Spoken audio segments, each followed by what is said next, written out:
Ladies, alam nyo ba na kapag mahal ka ng isang lalaki, mahuhuli mo yan sa kanyang mga sinasabi.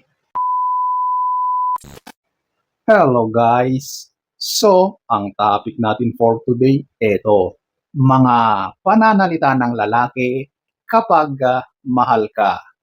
So, kung nakaka-relate ka, panoorin mo ito.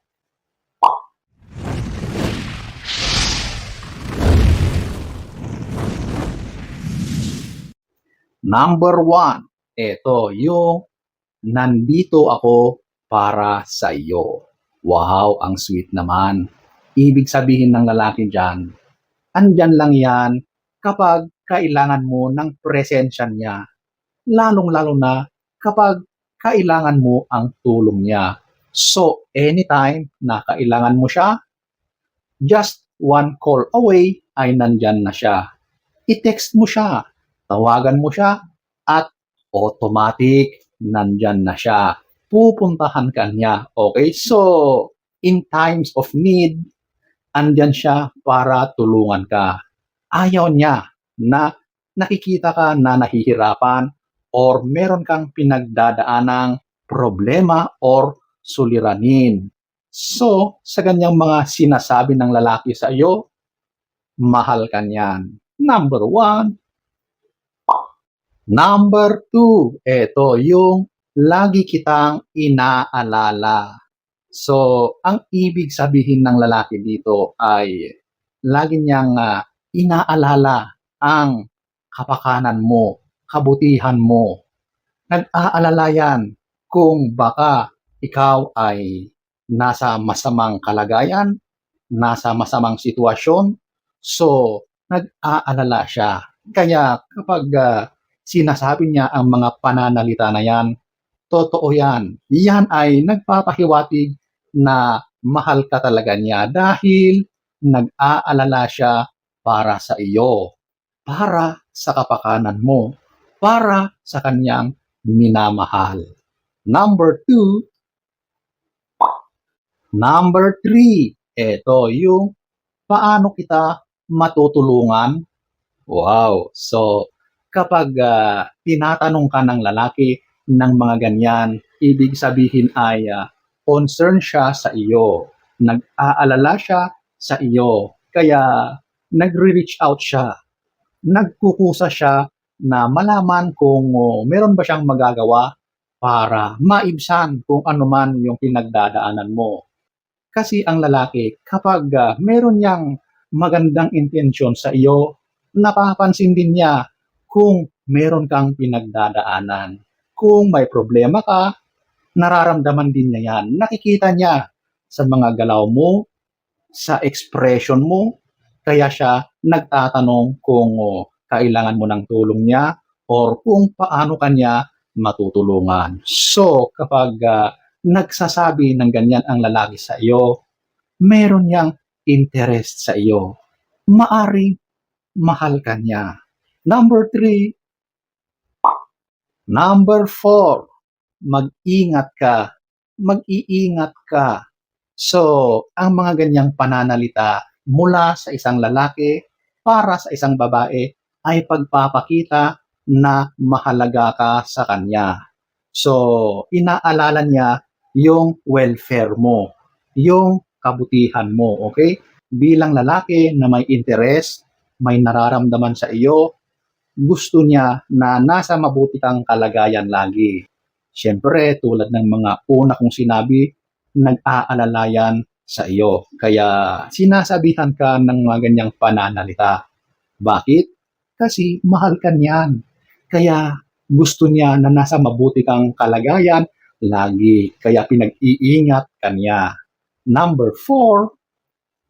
Number 5. Palagi kang nasa isip ko or lagi kitang naiisip. Wow! Obvious na obvious. Siyempre, kapag sinasabihan ka na ng lalaki ng ganyan, ibig sabihin ay special ka sa kanya. Kasi iniisip ka niya lagi. Lahat naman yata tayo, lalaki or babae, kapag tayo ay na-attract sa isang babae or lalaki, of the opposite sex, sigurado na naiisip natin siya, di ba? Ganon din sa mga kalalakihan. Siyempre, nagugustuhan ka na niyan, interesado na siya sa iyo, maaring mahal ka na niyan, kaya lagi ka niyang naiisip. Maaring mahal ka ng lalaki na yan. Kasi laging ikaw ang laman ng kanyang isipan. Maya't maya, araw-araw. Number 5. Number 6. Gusto kitang laging kasama or nakikita. Wow, syempre, kapag gusto ka, interesado sa iyo ang isang lalaki, ganyan talaga ang kanyang mararamdaman. At kung ano yung nararamdaman niya about you, lumalabas din yan sa kanyang mga pananalita, mga sinasabi niya. Kaya minsan, siguro, hindi na niya napipigilan or talagang yun na ang idinidikta ng kanyang nararamdaman. Kaya nasasabi niya ang mga pananalita na yan na gusto kanya laging nakikita at nakakasama. Bakit? Dahil mahal ka niya. Number 6. Number 7. Proud ako sa iyo. Oh, bihira na sabihin ng mga lalaki yan. Pero kapag sinabihan ka ng lalaki ng ganyan, na proud siya sa iyo, ipinagmamalakitan niya, natutuwa siya sa iyo. At talagang ipinagmamalakitan niya sa mga taong malalapit sa kanya, talagang sign yan na mahal ka niya. Kasi ang lalaki, kapag wala yung interest sa babae, dead ma yan.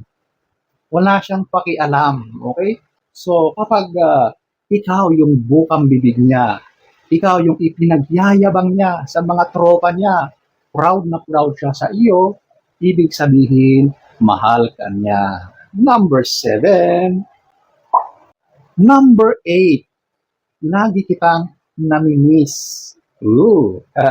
Siyempre, kapag merong pagmamahal yan, mamimiss at mamimiss ka talaga niya. Okay? Lahat naman tayo kapag ang kasama natin ay ang minamahal natin, kapag nawawala yan sa ating paningin or kapag magkalayo tayo, sigurado na nakakaramdam tayo ng pagkamiss. Okay? Gusto ulit natin siyang makausap, gustong makita, gustong makasama. Ganon yun. So, kapag sinabi sa iyo na miss na kita, mahal ka ng lalaki na yan. Number 8.